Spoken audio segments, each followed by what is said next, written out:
guys, so in this video I'm going to essentially go over what you would first do when you're learning how to improvise.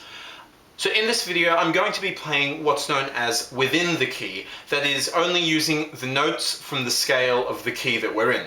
So if you have a chord progression in C major, I'm going to be just using the notes from the C major scale. So no sharps or flats. Now generally in jazz improvisation you'd use the notes within the scale or inside the scale to resolve the tension that you created by playing outside of the scale. But obviously you need to learn how to play inside the scale before you can play outside the scale. And it is important to remember that the most important thing about creating tension is how you resolve it. If you create some tension and either don't resolve it well or don't resolve it at all, it just sounds like you're playing the wrong thing, like you've messed up, you're playing the wrong scale or the wrong song. Now, of course, that is a slight generalization. It is possible to improvise only by creating tension and by never resolving the tension. But generally, especially when you're starting out with jazz improvisation, you'll want to build some tension and then resolve the tension. So in this video I'm essentially going to be showing you how to play inside the key, which later you will use to resolve tension, but for the moment it's just to learn what playing inside the key sounds like. Now the first thing you do when you find a new piece of music you want to improvise over is to sit down and do some chord mapping. Now I'll make another video about chord mapping, but essentially all you need to know here is you need to sit down with your sheet music or your lead sheet and go through all the chords and the whole chord progression and figure out what key you're in. Now the song could change keys, could modulate sort of throughout the piece, and that's perfectly fine. You can just use the same ideas that I'm going to show you in this video and just transpose it to the new key. But for simplicity, we're just going to stay in the one key in this video, for the large part at least. So let's say we have a really simple chord progression that goes C major 7, A minor 7, F major 7, G7, and then back to C major 7 and just repeats.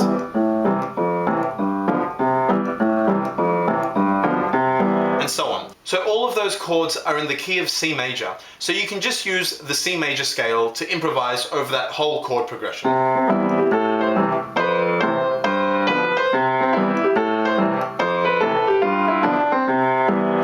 Nice and easy. Now the problem that most, if not all, beginners have is they don't know how to start improvising. You can give them all the theory like I just did and tell them that, this chord progression is in the key of C major, and then they'll go, okay, cool, and they'll play something like this.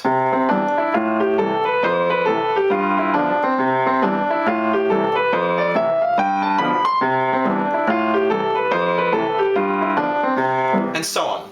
Now, technically that's right. There's nothing wrong, like theoretically, with that. The problem is, of course, that it sounds like you're just playing scales. It doesn't sound like you're creating a melody or an improvisation. It sounds like you're just practicing. But that's okay. In fact, that's a really good place to start. Just playing the scale up and down gets you used to the sound that you're creating over this particular chord progression. So if anything, you really should, when you get a new chord progression, you should sit down and just play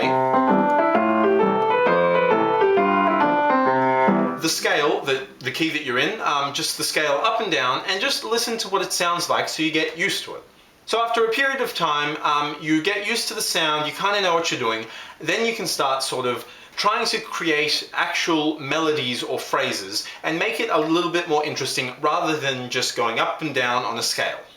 So you'll have to forgive me for starting at the bare basics and sort of taking it really slowly, but I think it really is important to understand all the little sort of baby steps along the way to really understand how improvisation happens and how it works. So really, there are only a handful of things you can change when creating melodies or phrases. They're essentially the rhythm, the pitch, the duration of each note, and the dynamics. Everything else is sort of some combination of those things.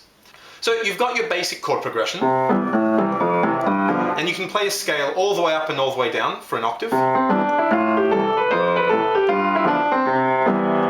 Now you can change the direction that you move in. So instead of going all the way up by an octave and all the way down, you can sort of go.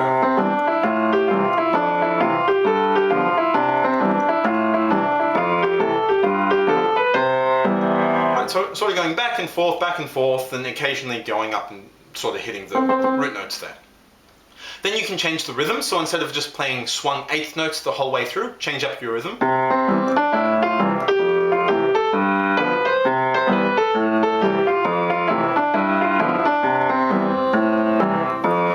Right, and obviously you can change the pitch, which is what we've been doing. Next, you can change the duration of each note, which is kind of like changing the rhythm, but you can put in things like triplets. So instead of just swung eighth notes, you can put in triplets.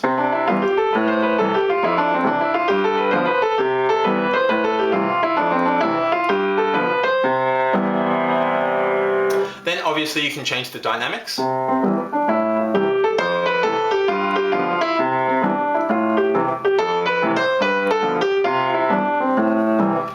And of course, you don't have to go up and down one step at a time. You can skip notes.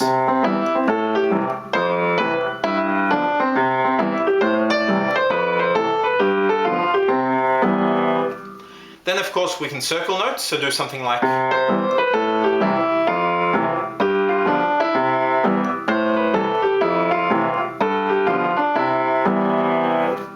And then there's silence, and silence is perfectly fine. You don't have to play something all the time. In fact, part of improvising is also not improvising. So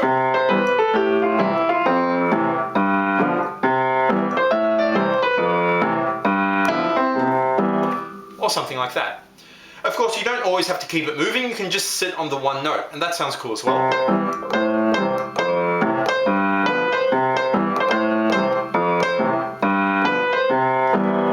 Then you can do little repetitions or sequences of phrases, so you can repeat the same phrase, so something like.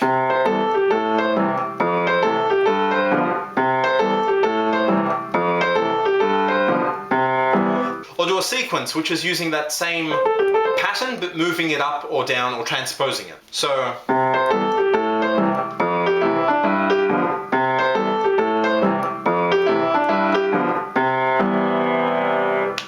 And of course, arpeggios are great.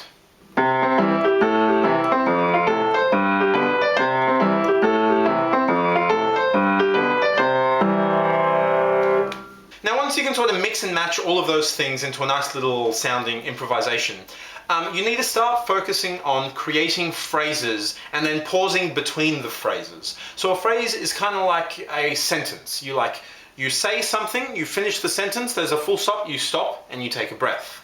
And then you continue with the next one. Music works in much the same way. So you could do something like.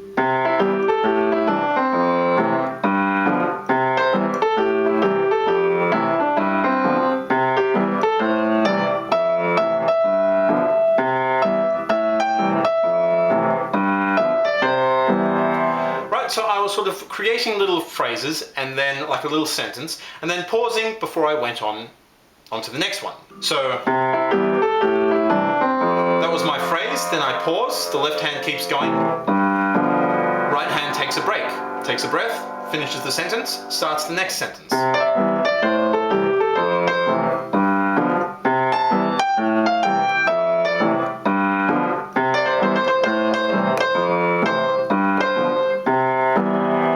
And phrases can be as long or as short as you like, any length.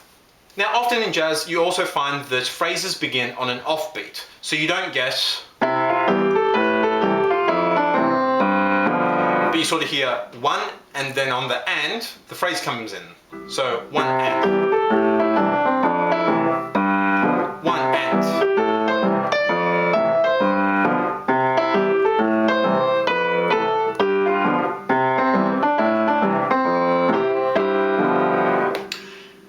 Then another cool thing you can start practicing up is doing a bit of a call and a response with yourself.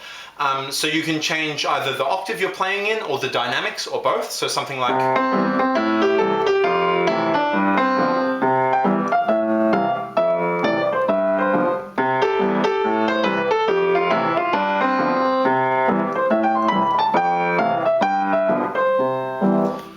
Or something along those lines.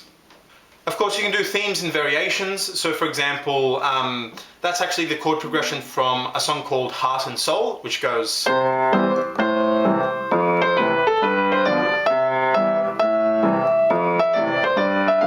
So So you can use that as a theme and sort of change it up, change around the melody a bit, so that you still kind of hear the melody, but it's a slight variation on it. So something like this.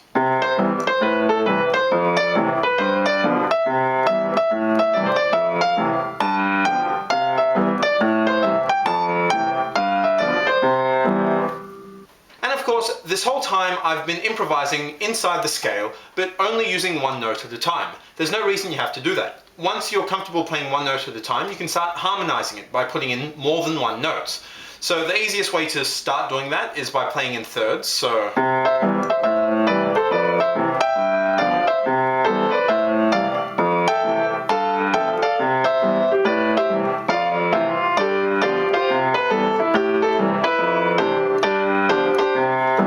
I started in thirds there, but then I started playing like little chords, I started playing seconds and other things, and so you can more or less harmonize with whichever interval you like and with whichever interval you think sounds the best. Generally in Western music, thirds and sixths are used, but you can also harmonize with a second or a fourth or a fifth, whatever you want. It'll sound a bit more wacky, like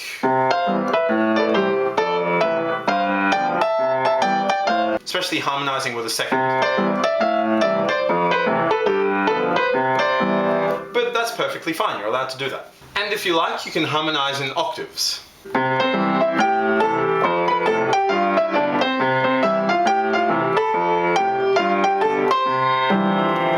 So something like that can sound cool as well.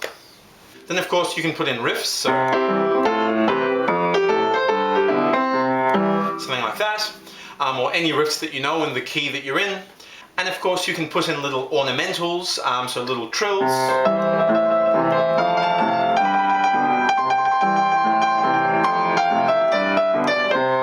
Or little turns.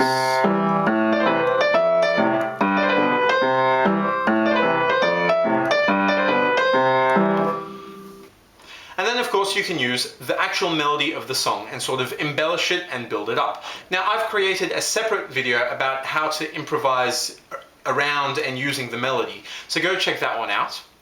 And I've also created a separate video about using guide tones. Now guide tones are essentially just the third and the seventh of the chord that you're on, but they're really, really important, and in that other video I explain essentially why and how to use them.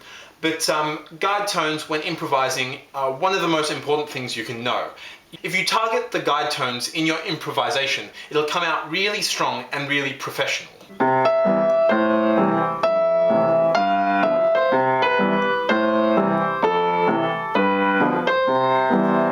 Right, so that little melody I created was targeting, or essentially just playing the guide notes of each chord as I went through the chord progression, and it actually sounds really clean and really good. And then when you're first building up your improvisation, you can also use cliches. Firstly, cliches are cliches for a reason, usually because they sound quite good. Someone's created them and other people have gone, oh yeah, that sounds alright, and turned it into a cliche. And secondly, cliches make a listener smile. You can be doing really, really sort of crazy stuff. If you bring it back to a cliche, something that the listener knows and is familiar with, it adds a bit of like a humorous element to it. So you could be doing really wacky stuff, but if you resolve it back to a cliche, people find it like humorous and sort of relieving and nice.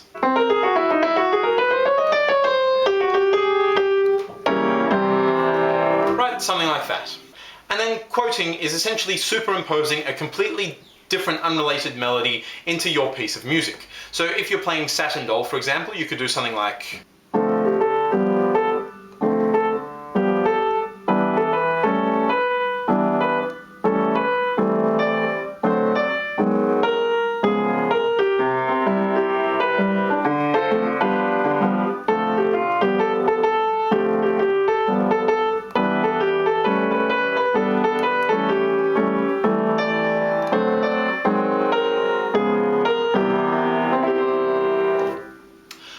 so I superimposed Mary Had a Little Lamb over the chord progression of Satin Doll and sort of transposed it when the key changed.